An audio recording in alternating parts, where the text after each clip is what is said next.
Praise the Lord. கர்த்தருடைய பரிசுத்த நாமத்துக்கு மகிமை உண்டாவதாக. இன்றைய நாள் பொழுதிலே உங்கள் அனைவரும் சந்திப்பதிலே நான் மிகவும் மகிழ்ச்சி கொள்கிறேன். கடந்த 3 மாதங்களாக இது 101வது மெசேஜ் வீடியோ. இதில் அநேக பேர் கர்த்தருடைய நாமத்தினாலே அவருடைய வார்த்தையினாலே ஆசீர்வதிக்கப்பட்டிருப்பீர்கள் விசுவாசிக்கிறேன். கர்த்தர் உங்களை ஆசீர்வதித்து உங்களை காக்க கடவர். எனக்கு அருமையானவர்களே, இன்றைய நாளுக்கான இறைவாக்கியம் யோபு 5ஆம் அதிகாரம் 24ஆம் வசனம். உம்முடைய கூடாரம் சமாதானத்தோடு இருக்க காண்பீர், உம்முடைய வாசஸ்தலத்தை விசாரிக்கும்போது குறைவை காணாதிருப்பாய். எனக்கு அருமையானவர்களே, நம்முடைய கூடாரத்தை விசாரிக்கும்போது அவர்கள் எப்படிப்பட்டவர்கள் என்று விசாரிக்கும்போது நம்முடைய கூடாரம் குறைவை காணாதிருக்கும்.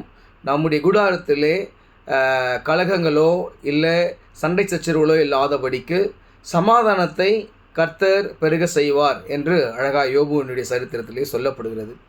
இன்றைய நாள் நாம் கூட விசுவாசிக்கணும். என்னடான்னு சொன்னால், நம்முடைய வீடு கர்த்தருடைய நாமத்தினாலே ஆசீர்வதிக்கப்பட்டிருக்கோம். நம்முடைய வீட்டில் சமாதானம் பெருகி இருக்கும். நம்ம வீட்டில் குறைவுகள் இருக்காது. அதாவது நம்ம பெரிய பணக்காரா இல்லை பெரிய ஒரு பொருளாதார அடிப்படையில் நாம் தேர்ச்சி பெற்றுள்ளா இல்லாவிட்டாலும் சரி, அன்றன்று உள்ள அப்பத்தை தேவன் நமக்கு நன்கு கொடுப்பார். உடுத்த துணி கொடுத்து நம்மளை ஆசீர்வதிப்பார்.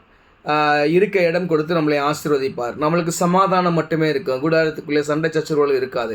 எப்போ அப்படின்னு சொன்னால், நாம் ஆண்டவரை நாம் பற்றி கொண்டு இருக்கும்போது, இந்த வார்த்தைகளை நாம் விசுவாசிக்கும் போது, இந்த வார்த்தையை நாம் விசுவாசித்து நம்முடைய வாழ்க்கையிலே நாம் செயல்படுத்தும் போது நம்முடைய வீட்டிலே குறைவென்பதே இருக்காது. சண்டை சச்சரவுகள் இல்லாதபடிக்கு, கலகங்கள் இல்லாதபடிக்கு தேவன் நமக்கு சமாதானத்தை அருள செய்வார்.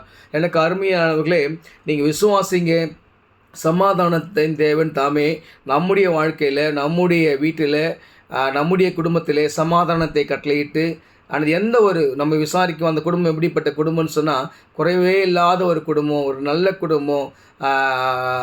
அழகான ஒரு வசனம் உண்டு, நானும் என் வீட்டாருமோ என்றால் கர்த்தரையே செய்வோம். அப்படி ஒரு குடும்பம்னு சொல்லி நம்மை குறித்து அநேகர் சாட்சி கொடுப்பார்கள். எப்படின்னு சொன்னால், நாம் இந்த வார்த்தைகளை தியானித்து நாம் கர்த்தரிடத்தில் நம்முடைய வாழ்க்கையை ஒப்படைக்கும்போது கர்த்தர் அப்படி நமக்கு சமாதானத்தையும் குறைவில்லாத வாழ்வையும் அருளி நம்மளை ஆசீர்வதித்து காக்க கடவர். ஆமென்.